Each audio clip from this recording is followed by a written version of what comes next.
राधे राधे। कैसे हैं आप सब। आज हम देवशयनी एकादशी व्रत कथा का श्रवण करेंगे। नारायण भगवान की जय। एक बार धर्मराज युधिष्ठिर ने कहा, हे केशव, आषाढ़ शुक्ल एकादशी का क्या नाम है, इस व्रत करने की विधि क्या है और किस देवता का पूजन किया जाता है। श्री कृष्ण कहने लगे कि युधिष्ठिर, जिस कथा को ब्रह्मा जी ने नारद जी से कहा वही मैं तुमसे कहता हूँ। एक बार देव ऋषि नारद जी ने ब्रह्मा जी से इस एकादशी के विषय में जानने की इच्छा प्रकट की। तब ब्रह्मा जी ने उन्हें बताया, सतयुग में माधान नाम एक चक्रवर्ती सम्राट राज्य करते थे। उनके राज्य में प्रजा बहुत सुखी थी, किंतु भविष्य में क्या हो जाए यह कोई नहीं जानता। अतः वे भी इस बात से अनजान थे कि उनके राज्य में शीघ्र ही भयंकर अकाल पड़ने वाला है। उनके राज्य में पूरे 3 वर्ष तक वर्षा न होने के कारण भयंकर अकाल पड़ा। इस अकाल से चारों ओर त्राही त्राही मच गई। धर्म पक्ष के यज्ञ, हवन, पिंडदान, कथा, व्रत आदि में कमी हो गई। जब मुसीबत पड़ती है तो धार्मिक कार्य में प्राणी की रुचि कहाँ रह जाती है। प्रजा ने राजा के पास जाकर अपनी वेदना की दुहाई की। राजा तो इस स्थिति को लेकर पहले से ही दुखी थे।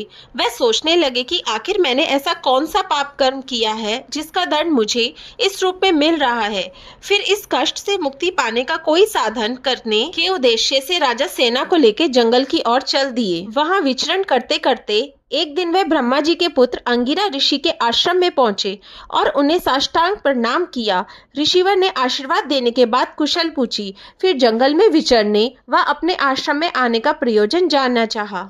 तब राजा ने हाथ जोड़कर कहा, महात्मन, सभी प्रकार से धर्म का पालन करता हुआ भी मैं अपने राज्य में दुर्भिक्ष का दृश्य देख रहा हूँ।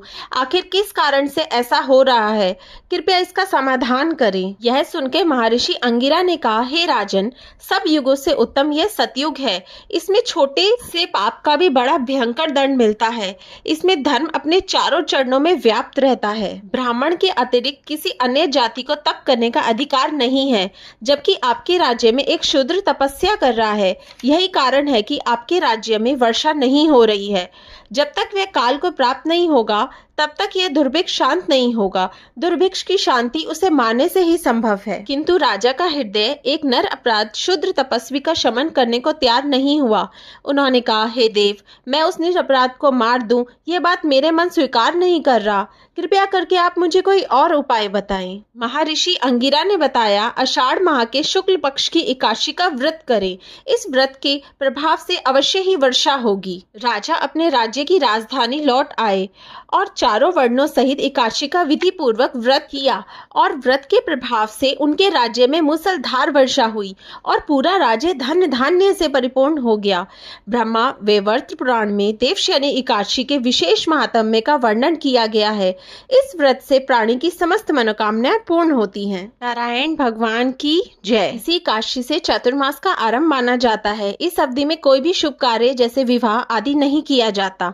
मान्यता है कि इस दिन से भगवान श्री हरि विष्णु क्षीर सागर में शयन करते हैं और फिर 4 माह बाद उन्हें उठाया जाता है। उस दिन को देवोत्थानी एकादशी कहते हैं या देव उठनी एकादशी कहते हैं। आपको कहानी कैसी लगी प्लीज कमेंट में जरूर बताइएगा। मेरे चैनल को सब्सक्राइब कीजिए, वीडियो को लाइक कीजिए एंड शेयर कीजिए।